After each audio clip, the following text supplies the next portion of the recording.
Tlatelolco, la Ciudad de México, policías y militares alzaron armas contra una multitud, entre ellos eran estudiantes, manifestantes como trabajadores, amas de casa, etc., en la Ciudad de México. Quienes participaron, como había dicho anteriormente, habían participado lo que son estudiantes, creo que mayormente fueron estudiantes de la UNAM, y también profesores, intelectuales, amas de casa, obradores, profesionistas de la Ciudad de México.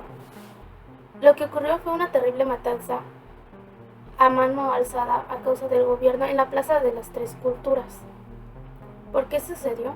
Por varios factores, en específico también la situación en la que vivían en esa actualidad y los problemas a nivel mundial. ¿Qué consecuencias tuvo? En realidad son muy pocas las consecuencias que han estudiado sobre ellas, pero también hubo cambios. Uno de ellos fue en la política, creo que fue en el 77, que fue la creación de la Comisión de Derechos Humanos. Ciudad de México, 2 de octubre de 1968. Esa mañana, estudiantes y maestros de distintas instituciones, mayormente de preparatorias y universidades como la UNAM y el Politécnico, pretendían manifestarse pacíficamente en contra de los abusos y violaciones cometidos por el gobierno en turno. El hartazgo era evidente. La prensa manipulaba los medios informativos y la libertad de expresión era reprimida mediante el uso de la fuerza. Aquel sangriento día, en la plaza de Tlatelolco, los manifestantes quedaron entre el fuego cruzado. Un grupo paramilitar, llamado Batallón Olimpia, arremetió a tiros contra militares, provocando que el caos se desatara. El resultado, más de 300 víctimas fatales, desapariciones forzadas, líderes estudiantiles torturados y encarcelados. Los medios de comunicación modificaron y minimizaron la atrocidad que había acontecido. El Estado pretendió erradicar los movimientos sociales ejerciendo la fuerza y sembrando el miedo a la población, pese a que años más tarde, Gustavo Díaz Ordaz, quien fuera presidente en aquel entonces, aceptó la responsabilidad de los hechos. Todas las atrocidades cometidas quedaron en impunidad. Hasta el día de hoy, no se tiene certeza de la cifra de personas fallecidas y desaparecidas. Los ecos de injusticia siguen resonando con firmeza y congoja entre los mexicanos, quedándose como una herida abierta en la historia de nuestro país. El 68 no se olvida.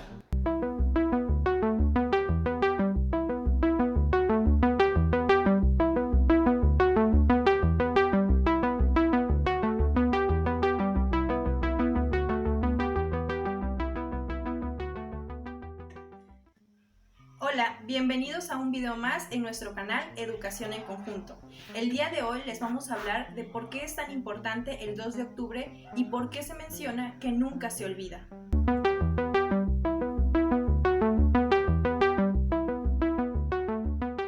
Sucedió 1968.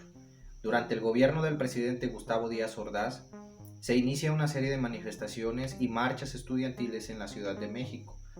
Todas ellas criticaban el autoritarismo del gobierno, apoyaban las protestas en el mundo, pedían que se respetara la autonomía universitaria y exigían la libertad de los presos políticos. A los estudiantes de la UNAM se le unieron los del Instituto Politécnico Nacional y posteriormente todos los centros educativos de la ciudad, hasta convertirse en un gran movimiento social. Con representantes de todos ellos se conformó el Consejo Nacional de Huelga, que a mediados de septiembre empezó a sufrir una severa represión por parte del gobierno tras la entrada del ejército a la zona universitaria de la UNAM.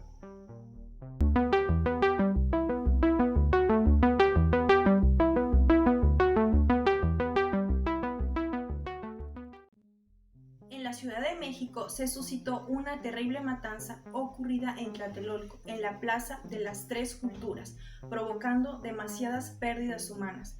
La Plaza de las Tres Culturas, su nombre proviene del hecho de que los conjuntos arquitectónicos ubicados a su alrededor provienen de 3 etapas históricas diferentes. Una de ellas es la cultura de Tenochtitlan, previa a la conquista de México por los españoles y está representada por una serie de pirámides y ruinas prehispánicas. La segunda es la cultura española desde la conquista de México hasta su independencia. Está representada por un convento y el templo católico de Santiago del periodo colonial. La tercera es la cultura de México moderno, representada por la Torre de Tlatelolco desde 2000.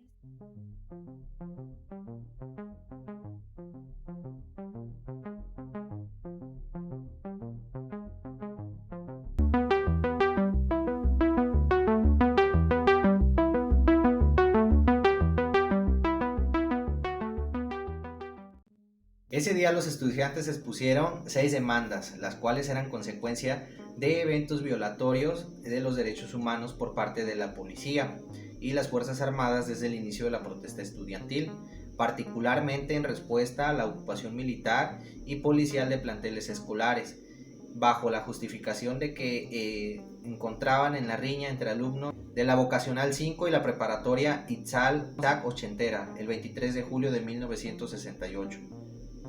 A continuación, les dejamos esas 6 demandas de las cuales les hacía el comentario Jorge.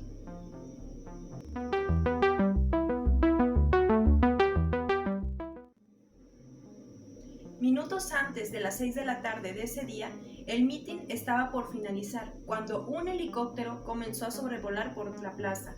Desde él se dispararon bengalas, siendo esa la señal para que los francotiradores del Batallón Olimpia comenzaran a abrir fuego sobre todas las personas que se encontraban en la manifestación. En medio del caos, toda la población civil ahí reunida corrió por la plaza de las Tres Culturas. Manifestantes que lograron escapar del tiroteo se refugiaron en los departamentos de los edificios cercanos, pero eso no los salvó del ejército.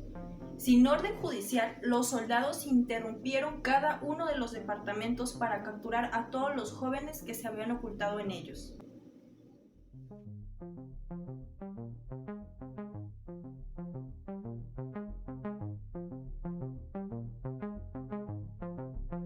Hemos sido tolerantes hasta excesos criticados, pero todo tiene un límite.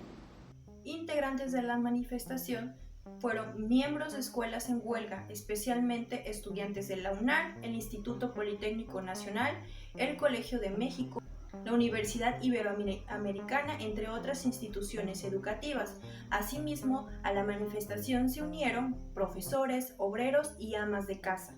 También, quien tuvo gran influencia en esta gran masacre fue el ejército mexicano y el grupo paramilitar Batallón Olimpia.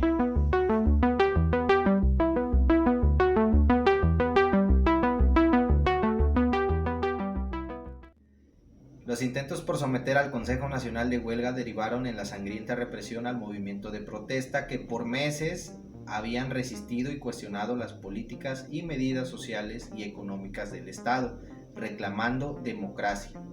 El número oficial de muertos por la masacre ascendió a 30. En los hospitales se reportaron 53 heridos. Se calculó que el número de detenidos en el campo militar 1 llegó a 2.000. Sin embargo, con el paso de los años, diversos testimonios y el acceso a archivos y expedientes sobre aquel movimiento, las cifras demostraron ser otras, mucho mayores. El reporte de la Fiscalía Especial para Movimientos Sociales y Políticas, difundido en 2006, mencionó que no es posible dar una cifra exacta, aunque su informe consignó alrededor de 350 muertos y de muchas personas desaparecidas. Esta es una cifra aproximada, con toda la información que se pudo recopilar y sobre todo testimonios de personas que estuvieron justamente el día de esta masacre, el 2 de octubre de 1968. En aquel entonces, el gobierno de Gustavo Díaz Ordaz pretendía que toda la información o las cifras en realidad fueron las personas desaparecidas o las personas que perdieron la vida, no saliera a la luz porque se aproximaban los Juegos Olímpicos y esto tendría una mala imagen justamente para esta justa deportiva. Años más tarde, diversos atletas de diferentes nacionalidades mencionaron que de haberse enterado de la masacre y de la represión social que sufrió nuestro país, sobre todo con los estudiantes, se hubieran negado a participar en la justa deportiva que se llevó a cabo en el mismo año. Hoy en día, la frase 2 de octubre no se olvida Es un grito en contra de la impunidad, el olvido, la amnesia colectiva.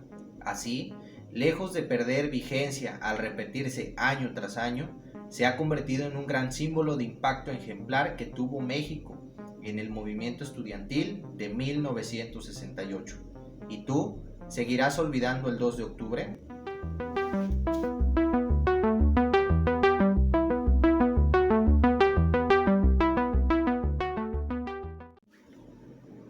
Muchas gracias por quedarse y ver nuestro video al final. También le queremos dar las gracias al estudiante de Derecho, Oscar, y al estudiante de Psicología Educativa, Vianey, por participar y dar parte a la apertura de este video tan importante. Les agradecemos nuevamente su atención y esperamos sigan atentos a todo el contenido nuevo que estaremos subiendo al canal sobre las diferentes fechas representativas que faltan en este año 2021. Les invitamos a que se suscriban y compartan este video con sus amigos, déjenos un like y activen la campanita para recibir más notificaciones. De igual manera, si consideras importante hablar sobre algún otro tema, háznoslo saber, mándanos un mensajito. De igual manera, si quieres participar o quieres dar algún aporte de algún tema que consideres importante, no dudes en comunicarte con nosotros. Nos encontramos en Facebook y en Instagram como Educación en Conjunto. Yo soy Jorge. Yo soy Yadira. Ella es Muriel. Y juntos somos Educación en Conjunto.